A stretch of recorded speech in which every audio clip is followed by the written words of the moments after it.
Imagine walking into your kitchen with a jug of milk, a slab of butter, and a fresh piece of meat from the market. But there is no refrigerator, no freezer, no cold drawer. Just a warm kitchen, a summer afternoon, and food that will not stay fresh for long. So what do you do? Before refrigerators, this was a daily worry. If food spoiled, a family could lose tomorrow's meal.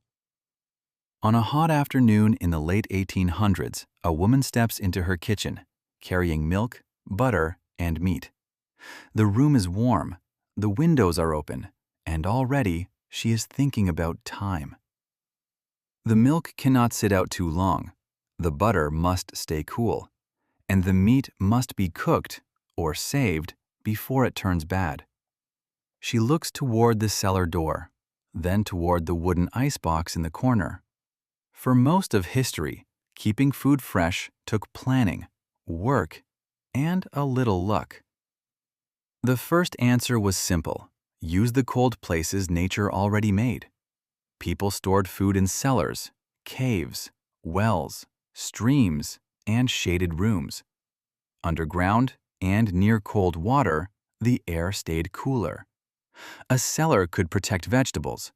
A springhouse over cold running water could help keep milk and butter fresh. And a bucket lowered into a deep well could keep food cooler than the kitchen. It was not perfect, but if you needed food to last a few extra days, you looked for the coldest place you had. Then came the icebox. Before electric refrigerators, many families used a wooden cabinet with a real block of ice inside. In winter, workers cut huge blocks of ice from frozen lakes and rivers. The ice was packed in straw or sawdust and stored for warmer months. Later, an iceman could deliver that ice to homes.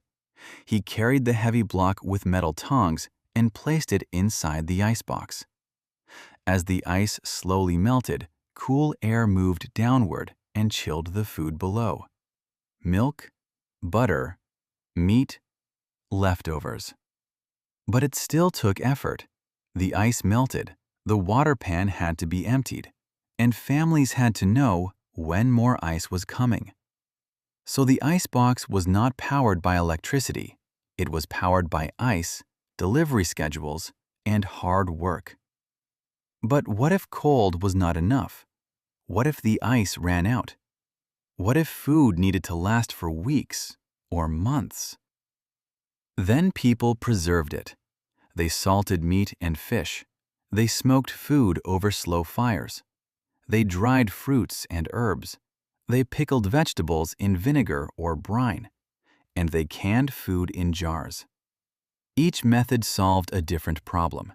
Salt helped food last longer. Smoke helped protect meat. Drying removed moisture. Pickling saved vegetables after harvest. And canning helped families store food for winter. So the pantry was not just a storage room, it was a survival system. One jar, one barrel, one bundle at a time. Before refrigerators, food shaped daily life. People had to ask, what will spoil first?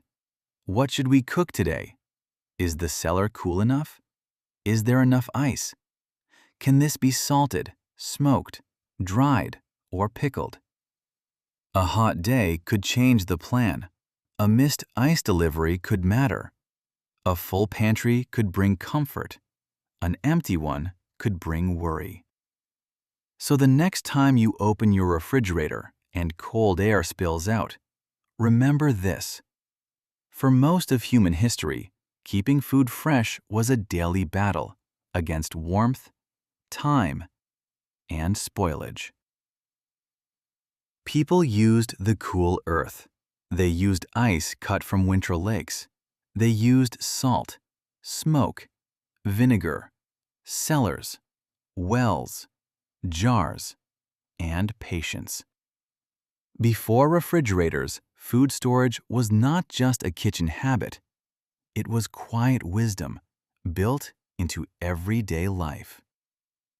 And that simple cold box in your kitchen changed daily life more than we often realize. Subscribe to Once Upon a Curious Mind for more small questions that quietly shaped human life.